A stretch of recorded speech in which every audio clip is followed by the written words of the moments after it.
তারপরে এসে গেছেন দুর্বাসা ঋষি। দুর্বাসা ঋষি তো কুতধী সর্বজ্ঞ, তিনি এখন অম্বরীশকে দেখেই বুঝতে পেরে গেছেন তিনি জল পান করেছেন। আর যায় কোথায়? একে তো ক্ষুধার্ত, দুর্বাসা ঋষি ক্ষুধার্ত, আর ক্ষুধার সময়তে যদি কোনো রকম ত্রুটি কিছু কেউ দেখতে পায় না, ক্রোধও তখন একেবারে শতগুণ বেড়ে যায়। এইবার দুর্বাসা ঋষি কুপিত হয়ে অম্বরীশকে বলতেন, এতখানি তোমার এই ধর্মান্ধতা, তুমি পৃথিবীর সম্রাট বলে শ্রী ঐশ্বর্যের মধ্যে মত্ত হয়ে তুমি আমাকে অবজ্ঞা করলে, অতিথিকে ভোজন না করিয়ে, অতিথিকে আহার না দিয়ে তুমি যে জল পান করেছ, এ কোন ধর্ম তোমার? দাম্ভিক, অভিমানী, দেখো এর মোটটা দেখো। এই বলে কয়েকটা কথা বলে যাচ্ছেন, একবারে মানে কুপিত হয়ে একটার পর একটা রূঢ়ভাবে অম্বরীশকে তিরস্কার করছেন। আপনি তিরস্কার সহ্য করবেন?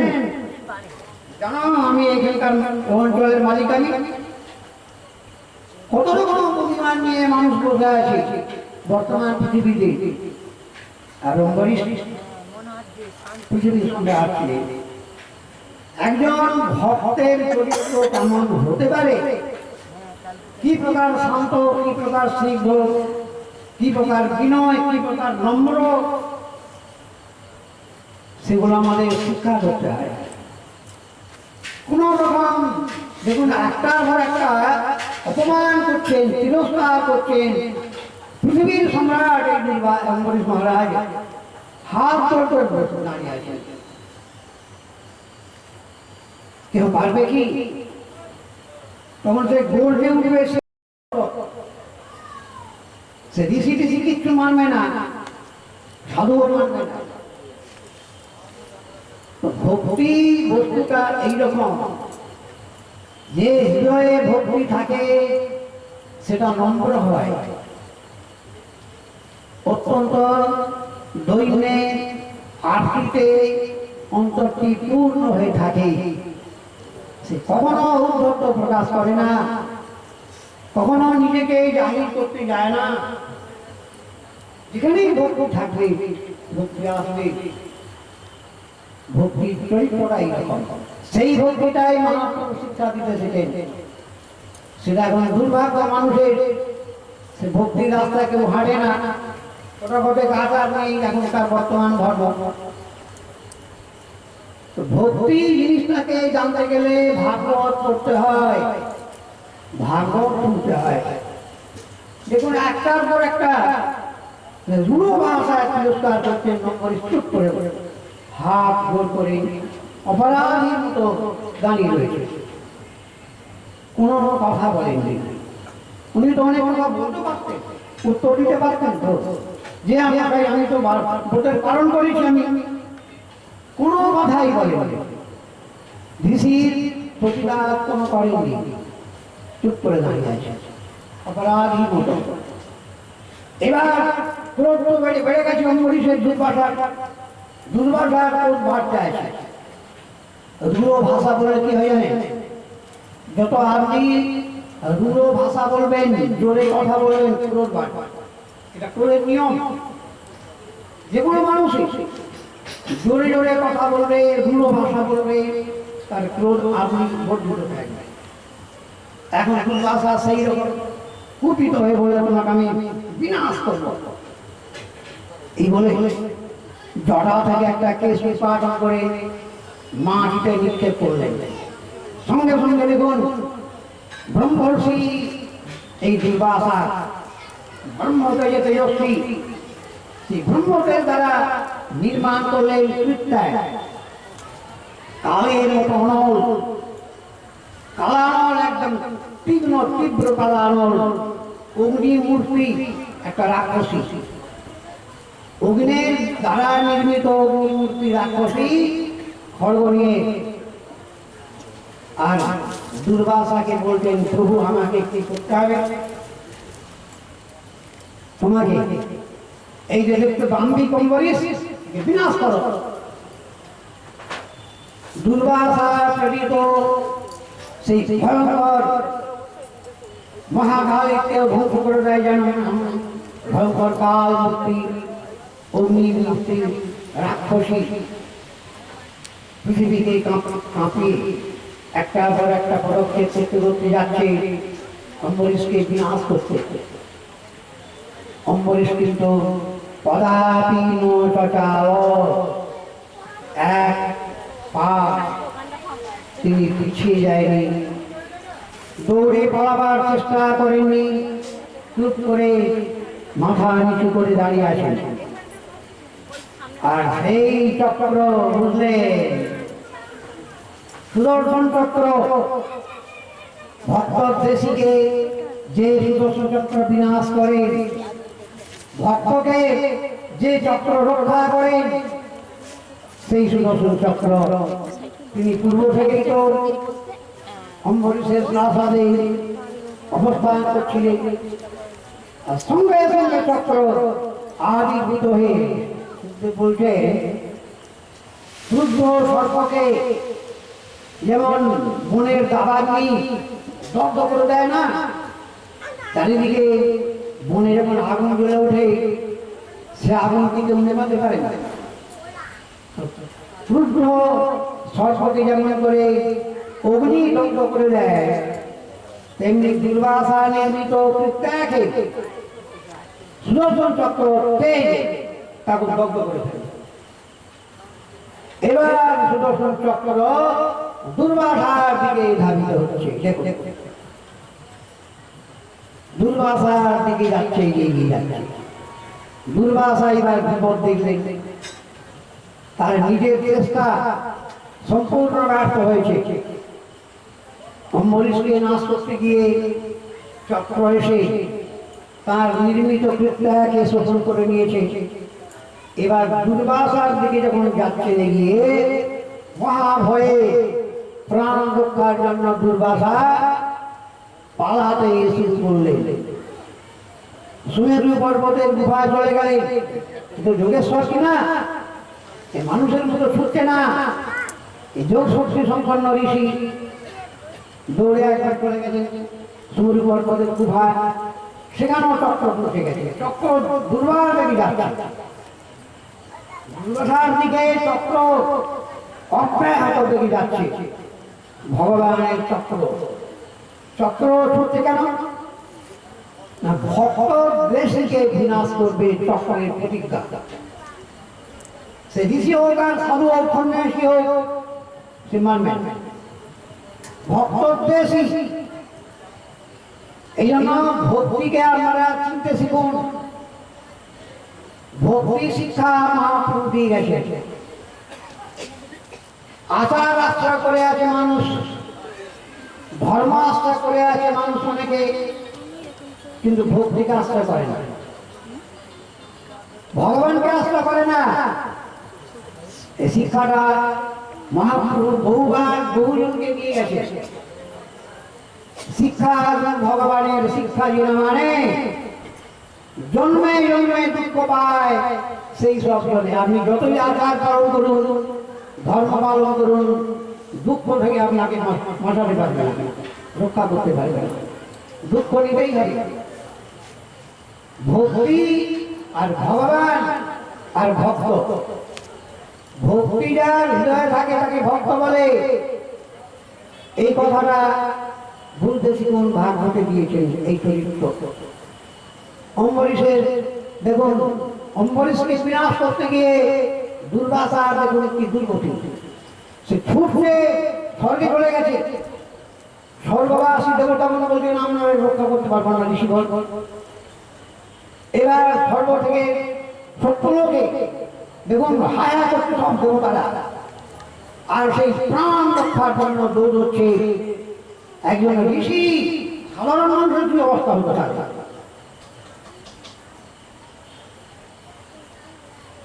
এই জন্য খুব সাবধানে সাধন করতে হয়। কার মধ্যে কি ভক্তি আছে এই আচার দিয়ে মাপতে গিয়ে নিজের সর্বনাশ করবেন না।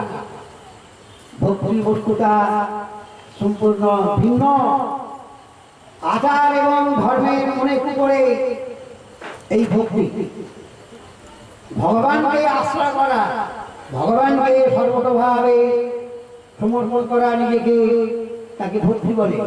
অনেক অনেক প্রাণের কথা, সেই জিনিসটাই মহাপ্রভু জগৎকে শিক্ষা দিতে ছিলেন।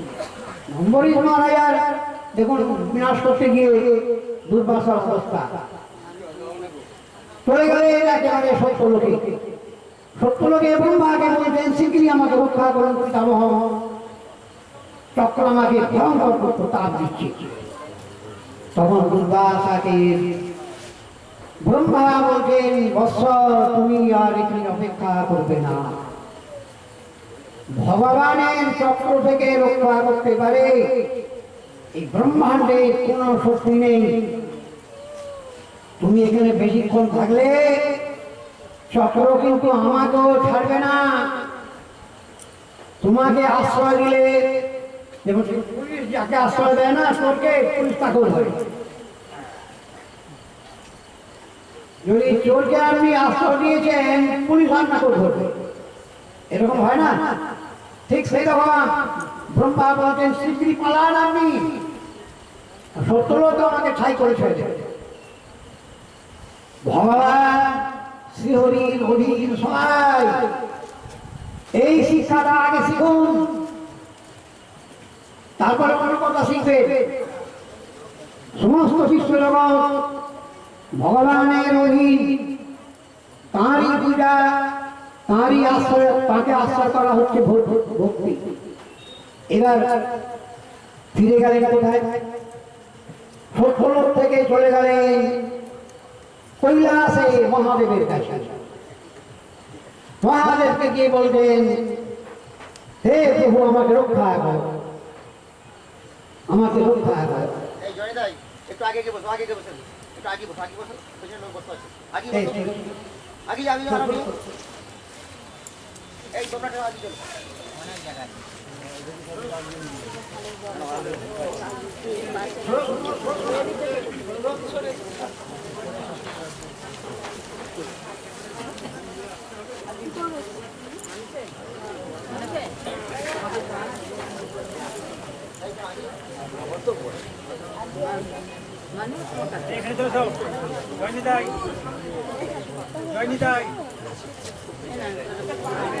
তো ভগবানের চক্র দেখুন, চক্র থেকে বাঁচার জন্য দুর্বাসা কিভাবে ছুটেছিল। দিকে দিকে 14 ভুবন হয়ে গেল, চতুর্দশ ভুবন কে বাঁচাতে পারেনি। কোন দেবতা, কোন দেবী, কোন পুরুষ কেউ রক্ষা করতে পারেনি। এই জন্য সর্বেশ্বর ভগবান শ্রীহরি হলেন সর্বেশ্বর, সর্বনিয়ন্তা। তাঁর ভজনই জীবের ধর্ম, তাঁর চরণে ভক্তি করাই সর্বশ্রেষ্ঠ কর্তব্য। এখন দুর্বাসা কোথায় যাবে? কৈলাসে। মহাদেব বলতেন বৎস অহং সনদস্য, আমি সনদ সমন্দন সনদ কুমার, নারদ, ব্রহ্মা, আমরা সবাই সেই ভগবানের অধীন। ন বিদাম সর্বে জন্মায় মায়া মায়াবৃত, আমরা সর্বজ্ঞ, আমরা সবাই যোগেশ্বর, মরিষি ঋষি প্রভৃতি, সনকাদি ঋষি, ব্রহ্মা। মহাদেব বলছেন দেখুন কথাগুলো শুনবেন, ভগবান এক নয়, সবার সমান সমান বলে না, জাগক ভোজই হবে, জাগক ভোজই হবে। আর এগুলো কিরকম কল্পনা বুঝতে পারছেন? মহাদেব বলছেন বৎস, মহাদেবের তো বহু ভক্ত আছে সবাই জানে, মহাদেবের মাথায় আপনাকে একটু জল ঢালে হোক। মহাবৈষ্ণব, তিনি মহাবৈষ্ণব, কিন্তু মহাদেবের কথা কিন্তু শোনে নাকি না। মহাদেব বলছেন, বৎস, আমরা সবাই সর্বজ্ঞ, আমরা যোগেশ্বর, কিন্তু আজও যার মায়াতে আবৃত হয়ে, যার মায়াকে বয়ম্য সর্বে বিদম, আমরা সেই ভগবানের মায়াকে জানতে পারিনি। এবার বুঝতে পেরেছে কথাটার মানে, যে আমরা সর্বজ্ঞ, একজন সর্বজ্ঞ হলেই বর্তমান জগতে তাকে ভগবান বলে স্বীকার করবে খুনি। মহাদেব বলবেন দুর্বাসাকে, আমরা সবাই সর্বজ্ঞ, মরিষি প্রভৃতি ঋষি, সনকাদি ঋষি, আমি ব্রহ্মা, আমরা সবাই মায়া দ্বারা আবৃত। যার মায়া দ্বারা আবৃত হয়ে যাকে জানতে পারিনি তাকে তো জানা দূরের কথা, মায়া, যার মায়াকে পর্যন্ত আমরা জানতে পারিনি, সেই প্রভুর ভক্তদের কাছে অপরাধ করে সেই নিষ্ঠার পায় না। বৎস, তোমাকে কেউ রক্ষা করতে পারবে না। এই ব্রহ্মাণ্ডে কোনো শক্তি নেই ভক্ত দ্রোহীকে, ভক্ত দেশীকে ভগবান চক্র যেখানে ক্ষিপ্ত, তাকে কেউ বাঁচাতে পারে। তুমি শিগগিরই চলে যাও সেই ভগবানের কাছে, যার চক্র তার কাছে।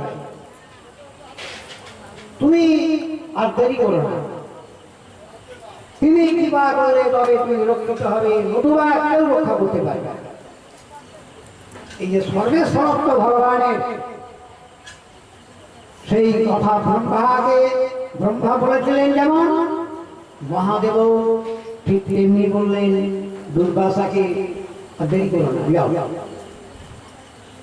দুর্বাসা দেখুন মহাদেবের কাছ থেকেও প্রত্যাখ্যাত হয়ে বৈকুণ্ঠে চক্রধারী ভগবান শ্রীহরি তাঁর কাছে গিয়ে হাজির হলেন, গিয়ে একবারে সাষ্টাঙ্গ চরণে পড়েছে। গিয়ে কি বলতেন জানেন? অজানতাতে পরমানুভাবং কৃতং মায়াঘং ভবত প্রিয়ানাং। আপনার প্রিয়জনদের প্রভাব না জেনে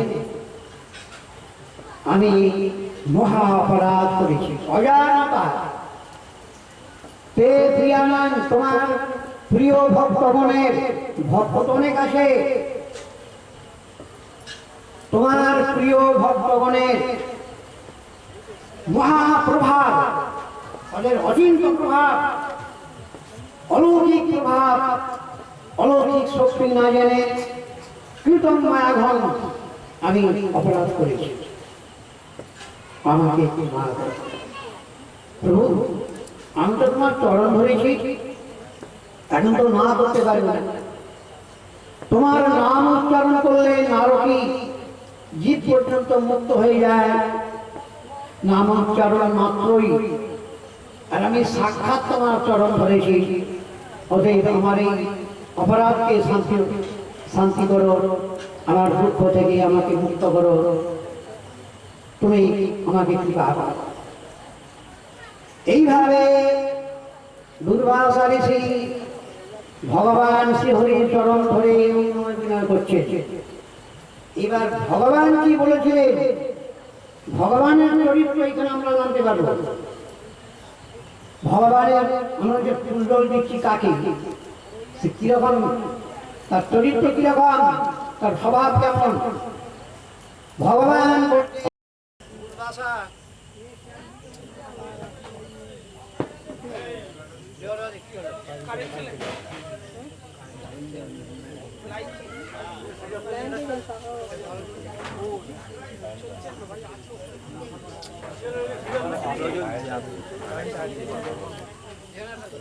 চলো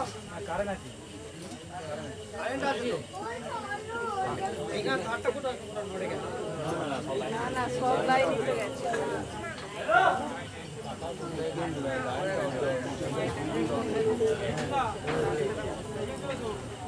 চলো দেখুন এখানে ভগবানের চরিত্র সূত্রে বর্ণনা করছেন। অহং ভক্ত পরাধীন ঝ স্বতন্ত্র ইব দ্বিজ সাধুবীর গ্রস্ত হৃদয় ভক্তই ভক্ত জনপ্রিয়। হে মনুষ্যবর, তুমি তো বহু জায়গায় দৌড়েছ সুদর্শন চক্র থেকে রক্ষিত হওয়ার জন্য। বহু জায়গায় তুমি গেছো, কেউ তোমাকে রক্ষা করতে পারেনি। কেন? দুর্বাসা বলছেন সবাই আপনার অধীন বলে। পরাধীন ব্যক্তি কখনো রক্ষা করতে পারে না। পরাধীন ব্যক্তি কোন ব্যক্তিকে বিপদ থেকে মুক্ত করতে পারে না। যে পরাধীন ব্যক্তি, তো বিশ্বজগৎ সবাই পরাধীন, একমাত্র তুমি তো স্বাধীন, তুমি তো স্বতন্ত্র, তুমি স্বরাট পুরুষ। শ্রুতি পুরাণ তোমাকে স্বরাট পুরুষ মানে স্বতন্ত্র পুরুষ, স্বাধীন পুরুষ বলে বর্ণনা করে। অতএব আপনি আমাকে রক্ষা করতে পারবেন নিশ্চয়। তখন বলছেন এটা ঠিকই, আমি স্বরাট পুরুষ, কিন্তু আমার একটা স্বভাব রয়েছে, আমি ভক্তের পরাধীন। অহং ভক্ত পরাধীন অস্বতন্ত্র হইব। হে ব্রাহ্মণ, হে দ্বিজ, যদি আমি স্বতন্ত্র বটে, কিন্তু অস্বতন্ত্রের মতোই আমি বিচরণ করি। সাধুবি ভক্তই গ্রস্ত হৃদয়, সাধু ভক্তগণ আমার হৃদয়কে সম্পূর্ণ অধিকার করে রেখেছে। সাধু ভক্ত, সাধু ভক্ত কারা? সাধুত্ব মানে কি জানেন? সাধুত্ব শ্রী শ্রী সনাতন গোস্বামী পাদ তিনি লিখেছেন বৃহৎ ভাগবতে, যে শ্রী সনাতন ভগবান শ্রীকৃষ্ণ চৈতন্যদেবের কৃপামৃত অভিষিক্ত ছিলেন, সেই কৃপামৃত অভিষিক্ত শ্রী সনাতন তার অন্যতম শ্রী শ্রী সনাতন গোস্বামী লিখেছেন কি জানেন? কৃষ্ণ ভক্তি হি সাধুত্ব। কৃষ্ণ ভক্তিমান ব্যক্তিকে সাধুত্ব বলে। কৃষ্ণ ভক্তি, যার কৃষ্ণ ভক্তি নেই তার সাধুত্ব নেই। কোটা কোটা আচার আছে, কৃষ্ণ ভক্তি নেই। কৃষ্ণ ভক্তি নেই, তাকে সাধু বলে শাস্ত্র স্বীকার করে না, তাকে সাধু বলে ভগবান স্বীকার করে না। কৃষ্ণ ভক্তি হি সাধুত্ব, কোনটা করে রাখবে, তবে আপনারা বুঝতে পারবেন ভগবান কি জিনিস আর ভক্তি কি জিনিস। দুর্বাসাকে বলছেন আমিও তো ভক্তের পরাধীন, অতএব আমিও তো স্বাধীন নয়। হে অহং ভক্ত পরাধীন, এই ভক্ত পরাধীনতা, এই যে আমার চরিত্র, এটা তো তুমি জানো না। আমি ভক্তের বশীভূত হয়ে থাকি, আমি ভক্তের অধীন হয়ে থাকি, ভক্তগণ আমাকে অধিকার করে রাখে। দেখো আমার তো একটা চরিত্র আছে না, আমার একটা স্বভাব আছে।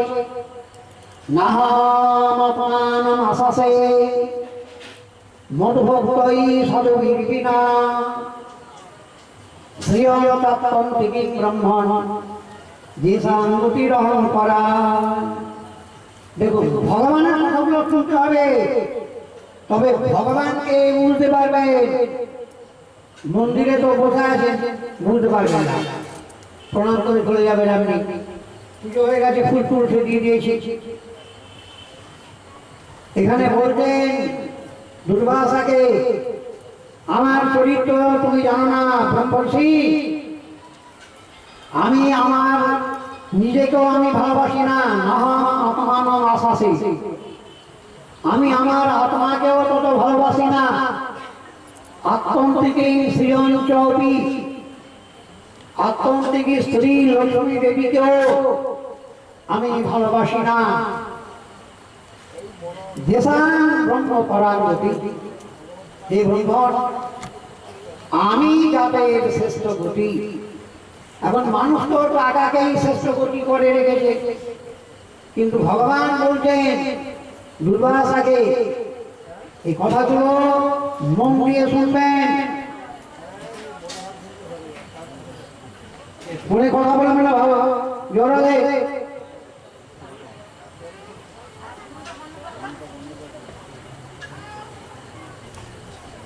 আমি দেখুন ভগবানের কথাগুলো শুনুন, আপনারা তো ভগবানের ভক্ত।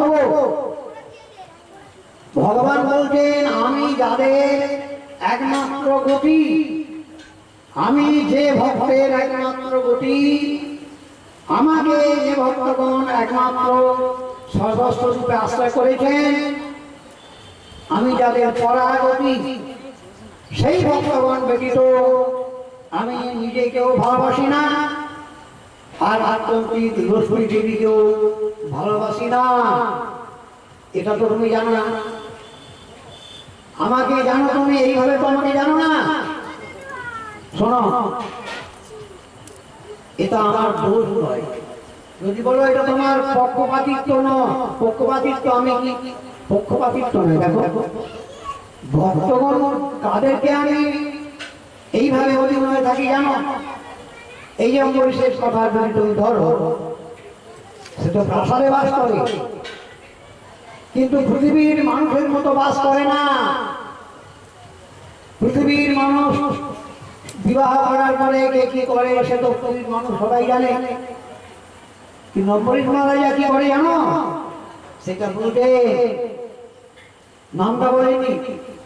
এরকম অনেক ভক্ত আছে যে প্রাপ্ত প্রাণ বিদ্যাম এবং পর বিদ্যামাং শরণং যাতা কথম কান্তবুষ্যয়ে। যারা আমাকে আশ্রয় করে, দেখুন সুখদেব বলছেন ভগবানের বাণীগুলো কিরকম জানেন? ব্রহ্মর্ষি দুর্বাসাকে ভগবান বৈকুণ্ঠেশ্বর সাক্ষাতে বলছেন যে দারাগার পুত্রাপ্ত, মানে স্ত্রী পুত্র গৃহ সম্পত্তি বিত্ত ধন টাকা পয়সা অর্থ যা কিছু এবং প্রাণ পর্যন্ত, প্রাণকে সবাই সবচেয়ে বেশি ভালোবাসে। এমন ভক্ত আমার প্রাণেরও মমতা করে না। প্রাণ বিদ্যম ইমং পরম, ইহলোকের কথা চিন্তা করে না, পরলোকের কথাও চিন্তা করে না, সমস্ত কিছুকে ত্যাগ করে হিত্বা মাং শরণং যাতা। শরণং যাতা, আপনারা এই কথাটা, এই শব্দটা অনেকবার শুনেছেন। গীতা ভগবান বলেছেন মানেকং শরণং ব্রজ, একমাত্র আমাকেই আশ্রয় করে। এইটাই হচ্ছে নিখিল ধর্মের সার কথা, নিখিল শাস্ত্রের শেষ কথা, ভগবানকে আশ্রয় করা। মানুষ ভরসা করতে পারে না, বিশ্বাস করতে পারে না। এখানে দুর্বাসাকে শোনাচ্ছে, শোনো তো এইরকম যে ভক্ত সমস্ত কিছুকে ত্যাগ করে সর্বতভাবে সর্বান্তঃকরণে আমার আশ্রয় গ্রহণ করে, সেই ভক্ত হচ্ছে সবচেয়ে আমার প্রিয়, আর তার আমি অধীন হয়ে থাকি। আমি তাকে কি করে ত্যাগ করি? এই এমনি করে যে আমাকে